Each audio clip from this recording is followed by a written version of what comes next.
सुविधाएं दे लेते हैं तब आगे बढ़ना चाहिए। आज के युग में अगर किसी को आगे बढ़ना है तो अगली रिक्वायरमेंट क्या है? सड़क, बिजली। देखिए 3 प्रकार के काम होते हैं जो हमारी सरकार ने किए। एक काम वो जो पिछली सरकारें भी कर रही थी, हमने भी किए। बिजली है, सड़क है, पानी है, हमने भी बनाया, पिछली सरकारें भी बना रही थी। हमने उनसे ज्यादा अच्छा बनाया, उनसे ज्यादा गति से बनाया, उनसे ज्यादा परिमाण में बनाया, बगैर किसी आरोप और घोटाले के बनाया, पूर्ण पारदर्शिता से बनाया। दूसरी कैटेगरी के वो काम होते हैं जो पिछली सरकारों ने सोचा मगर करने की हिम्मत नहीं कर पाई, जैसे जीएसटी, जैसे सर्जिकल स्ट्राइक। तीसरी कैटेगरी में वो काम आते हैं जो पिछली सरकारों के कल्पना में ही नहीं आए होंगे, हमने वह भी करके दिखाया। तो प्रधानमंत्री जी ने किस रूप में सोचा? जब हम लोगों की विचारधारा के हाथ में पूर्ण सत्ता आती है तो देखिए सोचते कैसे हैं। दीनदयाल जी का अंत्योदय साकार किया, सबको देके। चाहें अगर आप याद करिए उज्ज्वला योजना में उन सारी महिलाओं को जिनके के लिए धुएं के से निकलने वाले आंसू नियति बन गए थे, उनको उनसे मुक्ति दिलाई। और यह भी महत्वपूर्ण बात देखिए, 2014 में एक और परिवर्तन आया। इससे पहले लोग सरकारों से अपेक्षा करते थे हमें और चाहिए, हमें और चाहिए। पहली बार ऐसा हुआ शायद लाल बहादुर शास्त्री जी के बाद, जब प्रधानमंत्री जी ने कहा जो सक्षम है, समृद्ध हैं, संपन्न हैं, अगर हो सके तो सब्सिडी छोड़ दें, और 1 करोड़ से अधिक लोगों ने छोड़ दिया। यह तब होता है जब नेतृत्व की नीयत पर विश्वास होता है। तो देखिए पहला चरण यह था कि किस ढंग से पहले सबसे गरीब वर्ग को जीवन की मूलभूत आवश्यकताएं उपलब्ध कराई जाए। उसके बाद अगला चरण देश के आर्थिक विकास का मार्ग प्रशस्त किया जाए। इसलिए इस कैटेगरी में वो काम आए, जैसे मैंने बोला जीएसटी। पिछली सरकार ने भी तो कोशिश की थी, नहीं हो पाए। पूरे देश को एक टैक्स लॉ के अंतर्गत लाना ताकि बिजनेस को ग्रो करने का एक बड़ा अवसर मिल सके। उसके बाद ये सारी चीजें बेईमानी हैं यदि आप सुरक्षा देश की मजबूत ना कर सकें। अब हमने आपको बताया जो सर्जिकल स्ट्राइक थी, बहुत से पिछली सरकारों ने क्लेम किया जी हमने भी कहा था, हमने भी भाई किया था तो क्यों नहीं हो पाया। और यह बात मैं प्रमाण के साथ बोलता हूं। अमेरिकी राष्ट्रपति बराक ओबामा ने अपनी किताब द प्रॉमिस लैंड में लिखा, 2010 में भारत आए थे, उस यात्रा का वृत्तांत देते हुए उन्होंने लिखा कि 26/11 के हमले के बाद उस समय की सरकार ने, जबकि सेना तैयार थी पाकिस्तान के ऊपर एक स्ट्राइक करने के लिए, उस समय की सरकार ने इसलिए अनुमति नहीं दी क्योंकि उस सरकार को लगता था कि इससे उपजे वातावरण से भाजपा को राजनीतिक लाभ न मिल जाए। यह आपकी हिम्मत नहीं थी, इसलिए नहीं कर पाए। यहां एक विचित्र कॉन्फ्लिक्ट था। पूरी दुनिया में ऐसा कॉन्फ्लिक्ट आपने नहीं देखा होगा कि पड़ोसी के मुकाबले हम बड़े भी थे, हम ताकतवर भी थे, पर हम पिछले 65-66 सालों से, अटल जी के दौर के 6 साल छोड़ दें तो हम दुनिया में कहते थे कि वो हमें सता रहा है। 1948 का 47 का युद्ध दुनिया का विचित्र युद्ध था। हमेशा युद्ध विराम की मांग वो सेना करती है जो हार रही हो। संयुक्त राष्ट्र में वो देश जाता है जो छोटा हो, कमजोर हो, हार रहा हो। यहां हम बड़े थे, ताकतवर थे, जीत रहे थे। बस 48 से 72 घंटे की बात थी, पीओके हमारा होना चाहिए, हम संयुक्त राष्ट्र संघ में चले गए। ऐसे विचित्रता के उदाहरण हमने प्रस्तुत किए और भारत की छवि बनी कि एक सॉफ्ट स्टेट है, कोई भी आके हमें दबा सकता है, कोई भी आएगा और हमारे साथ किसी भी प्रकार की शरारत करके चला जाएगा और हम सिर्फ शांति के कबूतर उड़ाते रहेंगे। परंतु वो भूल गए कि हम जिस परंपरा के में विश्वास करते हैं, भारतीय परंपरा ये कहती है कि हम नाग पंचमी भी मनाते हैं, सांपों को दूध भी पिलाते हैं, तो नाग यज्ञ करने का सामर्थ्य भी रखते हैं जिसमें सारे नाग आकर आहुति देंगे। तो हमने यह प्रेरणा ली कि कश्मीर घाटी को लहू लुहान करने वालों सुनो, एक भी बलिदान हुआ जवान नहीं भूले हैं, और दूध भी पिलाते हैं परंपरा हमारी मित्र, किंतु नाग यज्ञ का विधान नहीं भूले।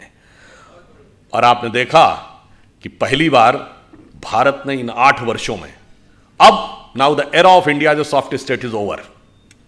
अब वो दिन चले गए।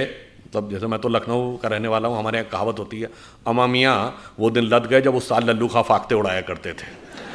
तो वो कबूतर उड़ने के दिन लद गए और अब वो समय आ गया जब हम प्रबलता प्रखरता के साथ अपनी बात कहते हैं। और समय में कितना बदलाव आया। ये 8 वर्ष, 75 वर्ष के पहले 8 वर्ष हैं जब हमने पाकिस्तान से कोई ऑफिशियल बायलैटरल डायलॉग, औपचारिक द्विपक्षीय वार्ता नहीं की। और इसके बावजूद क्या हुआ, ये पहला मौका है। आप याद करिए, एक दौर था 1990 में, उस समय बेनज़ीर भुट्टो ने पाकिस्तान के नेशनल असेंबली में बोला था, जगमोहन जी गवर्नर थे उनके लिए, कि ये जगमोहन को हटाओ नहीं तो इसको भगमोहन बना देंगे, और हमारी सरकार ने हटा लिया था।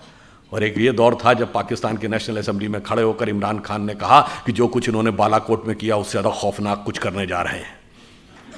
याद करिए कि पाकिस्तान के फॉरेन मिनिस्टर शाह महमूद कुरैशी का बयान नेशनल असेंबली में, आप सबको वो वीडियो क्लिपिंग याद होगी, उन्होंने कहा कि साहब हमारे पास आर्मी चीफ आए, उनके पैर कांप रहे थे, उन्होंने कहा खुदा का वास्ता है कि अभिनंदन को वापस कर दीजिए शाम तक, वरना 9 बजे के बाद हिंदुस्तान अटैक कर देगा। ये तो 1971 में कभी नहीं हुआ कि फॉरेन मिनिस्टर और आर्मी चीफ ये कहे कि उसके पैर कांप रहे थे, वो भी पाकिस्तान की नेशनल असेंबली में। उनका दिया बयान है, किसी पत्रकार का बयान नहीं है। यह परिवर्तन आया। कुछ काम ऐसे जो इस अमृत काल को आगे वास्तविकता में चरितार्थ करेंगे, जो किसी ने सोचा नहीं। जैसे अगर भारत को इलेक्ट्रिसिटी चाहिए, विकसित देश बनना है, तो पावर रिक्वायरमेंट है इंफ्रास्ट्रक्चर के बाद। अब पावर में हमारा 44% पावर कोल से आता है। अब कोयले से अगर हम इतनी भारी मात्रा में एनर्जी लेंगे तो एक तो उससे पर्यावरण का बहुत प्रभाव पड़ेगा आने वाले समय में, और हम कितनी ऊर्जा ले पाएंगे। तो इस पर सोचना चाहिए कि भगवान ने भारत को क्या दे रखा है। देखिए, भारत के 2 छोरों को देखिए, पूर्वी छोर और पश्चिमी छोर। पश्चिमी क्षेत्र का जो इलाका है, जिसमें गुजरात है, राजस्थान है, वैसे आजकल तो वहाँ पानी बहुत गिर रहा है, मगर सामान्यतः वहाँ पानी की कमी रहती है, मगर सूर्यदेव बहुत प्रचंड रूप में वहाँ पर अपना प्रबलता दिखाते हैं। और जो पूर्वी हिस्सा है, जिसमें बिहार है, उड़ीसा है, बंगाल है, असम है, वहाँ नदियों के पाट बहुत चौड़े हैं, बहुत पानी गिरता है, बाढ़ की समस्या रहती है।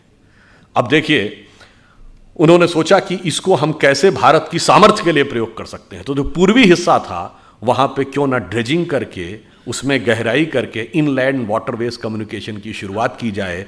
और जब जल मार्ग से परिवहन होता है तो सड़क और रेल मार्ग के मुकाबले 1/10 कॉस्ट आती है और 1/10 पोल्यूशन होता है। और आपने देखा कि 2019 में हल्दिया से लेके और वाराणसी तक पहली बार इनलैंड वाटरवेज के द्वारा ट्रांसपोर्टेशन शुरू हुआ।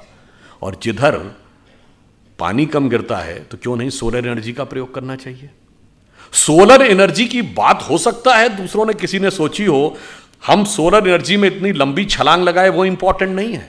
हमारा टारगेट यह है कि हम 300 गीगावाट 2030 तक कंप्लीट कर लेंगे, 2047 तक हम पूरी तरीके से क्लीन एनर्जी से पावर ले लेंगे। ये इंपॉर्टेंट नहीं है। इंपॉर्टेंट यह है कि एक इंटरनेशनल सोलर अलायंस बना और उसका केंद्र भारत में, दिल्ली के पास गुरुग्राम में बना, यानी सोलर पावर के वर्ल्ड लीडर के रूप में हम स्थापित होंगे। यह किसी ने कल्पना नहीं की होगी। दूसरा उदाहरण देखिए, कल्पना न करने का। योग भारत के लिए तो सभी लोग योग जानते थे, परंतु संयुक्त राष्ट्र संघ में योग का प्रस्ताव आया और 173 देशों ने उसका समर्थन किया। ये नहीं, वो द्वितीय प्रस्तावक बने। They have not become the supporter, they have become the second sponsorer. और ये यूएन की हिस्ट्री में एकमात्र प्रस्ताव है जिसका 173 देश सेकंड प्रपोजर बने। और आज आपने देखा पूरी दुनिया में योग दिवस मनाया जाता है। ये पिछली सरकार की कल्पना से परे था। दूसरा उदाहरण, क्यों स्वास्थ्य आता, अगर हम सब योग को अपनाएंगे तो 90% मामलों में हमें, आप कहेंगे इसका इकोनॉमी से क्या कनेक्शन है, मैं बताता हूं। जो फार्मास्यूटिकल इंडस्ट्री है, इसमें कितनी बड़ी इकोनॉमी है और कितना बड़ा हमारे मनोविज्ञान और मनोभय, मन के भय का दोहन किया जाता है। और एफडीए ने, जो यूएस का फेडरल ड्रग एडमिनिस्ट्रेशन है, इतनी रिसर्च कर रखी है कि हम 50 साल में उसके बराबर नहीं हो सकते। परंतु यदि हम योग का सही ढंग से पालन करें तो हमें 80 से 90% मामलों में जरूरत ही नहीं। आपके इन्वेस्ट किए हुए मिलियंस ऑफ डॉलर आपको मुबारक। ये इकोनॉमी पे असर है। अब दूसरी बात देखिए, हमने मेडिसिनल प्लांट्स के लिए इस पिछली बार के बजट में एक पूरा प्रस्ताव किया गया। गंगा नदी के दोनों तरफ के क्षेत्रों में 800 करोड़ रुपए का व्यवस्था की गई है। और छत्तीसगढ़ हो, उड़ीसा हो, झारखंड, जहां पर कि ऑर्गेनिक, यानी जिसे कहते हैं एकदम वर्जिन लैंड अवेलेबल है, वहां पे उनको उगाया जाए। ये कल्पना किसी ने की होगी, परंतु WHO में एक सेंटर फॉर ट्रेडिशनल मेडिसिन्स बनेगा और उसका केंद्र भारत में बनेगा, यानी उसके हम लीडर बनेंगे। यह कल्पना किसी ने नहीं की होगी, क्योंकि सबसे ज्यादा एथेंटिक डॉक्यूमेंटेड ट्रेडिशनल मेडिसिन का जो रिकॉर्ड है वो हमारे पास है। तो अब इन 2 मामलों में हम लीडर बनते हैं। हम फिर देखिए अभी पिछले दिनों में हाइड्रोजन एनर्जी के प्रोजेक्ट के लिए 1000 करोड़ की व्यवस्था की गई ताकि भविष्य में क्लीन एनर्जी की दिशा में हम और आगे बढ़ सकें। अब आप आगे आइए, एक और बड़ा परिवर्तन आया। भाई देश की सुरक्षा जब तक मजबूत नहीं होगी तब तक तो सारा विकास बेकार है। पर आपने कभी सोचा कि हमारा देश वो देश था जहां के वैज्ञानिकों ने चंद्रयान बना लिया पर वो मिसाइल नहीं बना सकते थे। ये बताइए, हम फाइटर प्लेन नहीं बना सकते थे, इंटरकॉन्टिनेंटल बैलिस्टिक मिसाइल तक बनाने की हमारी सामर्थ्य आ गई थी, मगर हम असॉल्ट राइफल नहीं बना सकते थे। यह बात तर्कसंगत लगती है। हम बना नहीं सकते थे गलत है, हम बनाना नहीं चाहते थे। पूर्ववर्ती सरकारों ने कभी इसमें आत्मनिर्भर नहीं होने दिया, क्योंकि शायद यह रहा होगा कि बहुत सारे आर्म्स एंड एमुनिशन की खरीद चलती रहेगी और उसके साथ जो कुछ चलता है वो भी चलता रहेगा। तो पहली बार हमने अब आत्मनिर्भर डिफेंस प्रोडक्शन में शुरू किया, और जो भी 1 लाख करोड़ की इंडस्ट्री है, अभी वर्तमान परिस्थिति में माना जाता है कि अगले 20 वर्षों में 5 लाख करोड़ की डिफेंस एंड एरोस्पेस इंडस्ट्री होगी। आज भारत में स्थिति यह है कि असॉल्ट राइफल्स भारत में बनने लगी हैं, प्राइवेट सेक्टर में भी, और शायद आप में से कुछ लोगों को तो पता ही होगा कि असॉल्ट राइफल का प्राइवेट सेक्टर का सबसे बड़ा कारखाना ग्वालियर में है, आप ही के राज्य में। और अब ब्रह्मोस मिसाइल हम बना रहे हैं, पहली बार भारत एक्सपोर्ट करने की स्थिति में आया है। फिलीपींस पहला देश बना है जिसने intermediate range ballistic missile BrahMos को भारत से एक्सपोर्ट करने के लिए ऑर्डर लिया है। यह हमारे लिए कितने गर्व की बात है कि अब हम उसको एक्सपोर्ट करने की स्थिति में आ गए। और डिफेंस कॉरिडोर 2 राज्यों में बना है, तमिलनाडु और उत्तर प्रदेश। अब ये समझिए कि इस ब्रह्मोस मिसाइल के हिस्से इन दोनों जगहों पे बनेंगे। और मुझे तो कभी कभी लगता है, हम तो यूपी के रहने वाले हैं, एक दौर था यूपी में कट्टे बना करते थे, अब ब्रह्मोस मिसाइल बन के एक्सपोर्ट होगी। उसके बाद भी किसी को नजर आए कि वक्त और हालात बदले नहीं हैं, तो मेरे विचार से नज़ारे का नहीं, नज़र का दोष है। पर आप में से बहुतों को ध्यान है कि वो संदेश क्या दिया था। उन्होंने ये बताया था कि लो ऑर्बिट में मूव करने वाले किसी भी ऑब्जेक्ट को पूरी सटीकता के साथ डिस्ट्रॉय करने की कैपेसिटी भारत ने प्राप्त कर ली है अंतरिक्ष में, और यह कैपेसिटी प्राप्त करने वाला भारत सिर्फ चौथा देश है। न्यूक्लियर सबमरीन हमने इस समय में बनाई, वह कैपेबिलिटी हमने प्राप्त की, यानी देश की सुरक्षा को पूरी तरीके से मनोवैज्ञानिक दृष्टि से भी सुदृढ़ करना, यानी सेना को पूर्ण अधिकार कि जो करना हो करो। हमने बालाकोट भी करके दिखाया और हमने सर्जिकल स्ट्राइक भी करके दिखाई, और उत्पादन में भी हम आत्मनिर्भर होंगे। आप में से बहुतों को शायद पता हो, 400 ऐसे डिफेंस के उपकरण हैं जिनका की इंपोर्ट सरकार ने बैन कर दिया है कि अब ये भारत में ही बनाने पड़ेंगे, और इससे हजारों करोड़ रुपए का हमारा फॉरेन एक्सचेंज रिजर्व भी बचता है। तो इसलिए आप ये समझिए कि एक गरीब को शक्तिशाली बनाने से लेकर राष्ट्र को शक्तिशाली बनाने तक की एक पूरी प्रक्रिया है। और ये ऐसे ही नहीं है। जब हम ये कह रहे हैं कि 25 वर्ष पूरे होंगे तो हम कहाँ पे पहुँचे होंगे। एक OECD कंट्रीज़ का आप में से नाम सुना हो, organisation of economic cooperation and development. इसमें शायद अब पहले 40 थे, अब 50 के आसपास कंट्री हैं। उसकी रिपोर्ट ये कहती है कि 2048 तक परचेज पावर कैपेसिटी, जो पेइंग पावर कैपेसिटी होती अपने डोमेस्टिक मार्केट में, उसके हिसाब से भारत अमेरिका से बड़ी अर्थव्यवस्था हो जाएगा। पेइंग पावर के पैरिटी ये होती है कि जैसे अब ये बोतल है, ये आपको 10 रुपए की मिलती है, अब वो डॉलर के हिसाब से तो कितने की हुई, 12 सेंट की हुई ना। अमेरिका में 12 सेंट की नहीं मिलती है, वहाँ $1 की मिलती है। तो यहाँ ये बोतल 80 रुपए की नहीं मिलती है।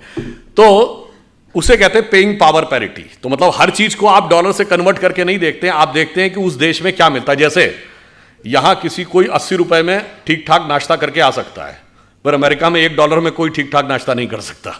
वहां $4 से $5 चाहिए नाश्ता करने के लिए। तो पेइंग पावर पैरिटी में तो हम आगे हो जाएंगे। अरे ये तो OECD का अनुमान है, आप चिंता मत करिए। अगर इसी दिशा में हम सही रूप में चलते रहे और देश की जनता इसी प्रकार से साथ में रही, तो समझिए कि हम सोने की चिड़िया भी बनेंगे और जगत गुरु भी बनेंगे। मगर उसके लिए किस चीज की आवश्यकता होगी? लक्ष्मी जी और सरस्वती जी दोनों की कृपा। लक्ष्मी जी भी कमल पे विराजती हैं और सरस्वती जी भी कमल पे विराजती हैं। तो जब तक कमल खिला रहेगा तो ये OECD के सारे अनुमानों को फेल करते हुए हम सबसे बड़ी अर्थव्यवस्था हर दृष्टि से हो जाएंगे, सिर्फ पेइंग पावर पैरिटी के हिसाब से नहीं होंगे।